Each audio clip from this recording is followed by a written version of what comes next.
Hello everyone, welcome to the Tennis Point. As soon as the clay season begins in early April, the Roland Garros is the one thing on every tennis fan's mind. It is one of the 4 major tennis championships and has a history that matches many of the world's prestigious sporting events. The tournament's history goes back to 1891 as a men's-only event called the International Championship of Tennis, and the first winner was a British tennis player named H. Briggs. By 1897, it had introduced the women's singles event, where the first tournament got a total of 4 entries. In its formative years, the tournament only allowed members of French clubs to play.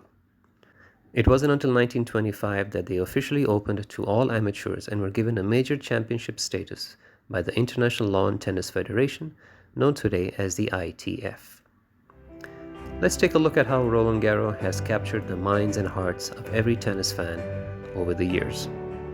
In keeping with the status symbol of Paris being a fashion icon, Roland Garros was not far behind with trendsetters. One of the most famous would be Suzanne Lenglen, who broke norms by wearing sleeveless knee-length dresses that were loose-fitted and flowing, accentuating her balletic movements on the court. Her signature cardigan completed her look. Today, a stadium is named after her at Roland Garros.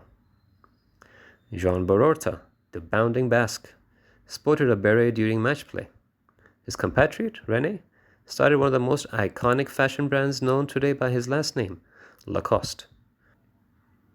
René had won the French Open 3 times.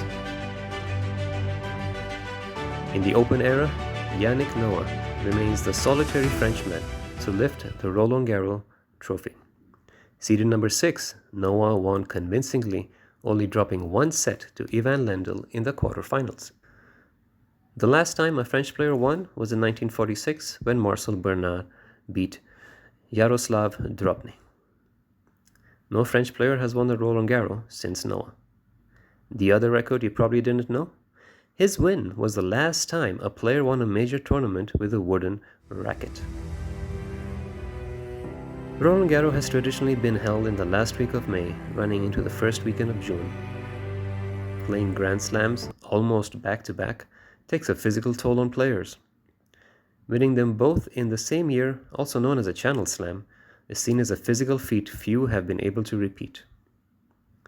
Players like Rafael Nadal, Serena Williams, Novak Djokovic, and Martina Navratilova, among others, have done it either once or twice. Only 2 have done it 3 times or more. Steffi Graf won them both in 1988, 1993, 1995, and 1996. Bjorn Borg is the only person to have pulled off a three-peat by winning both in 1978, 79, and 1980. Tennis, too, has suffered from the disparity in the distribution of prize money among men and women. The US Open was the first sporting event in history to do so, celebrating 50 years of this achievement in 2023. The last Grand Slam to meet this milestone was the French Open in 2007. However, they did offer equal prize money to the winners in 2006.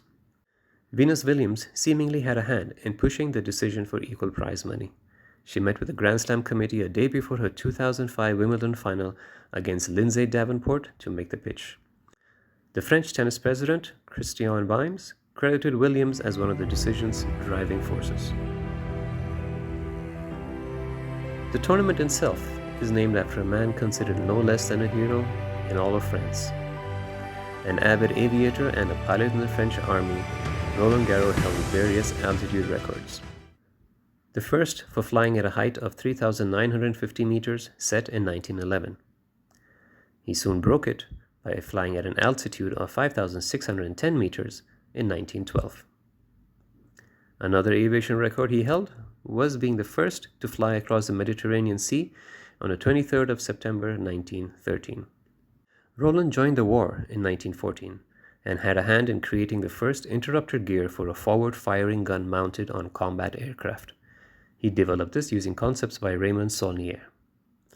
He was the first pilot to have shot down enemy aircraft using this method. On 18 April 1915, he was unfortunately caught behind enemy lines when his plane crashed. Spending 3 years as a prisoner of war, he managed to escape dressed up as a German officer.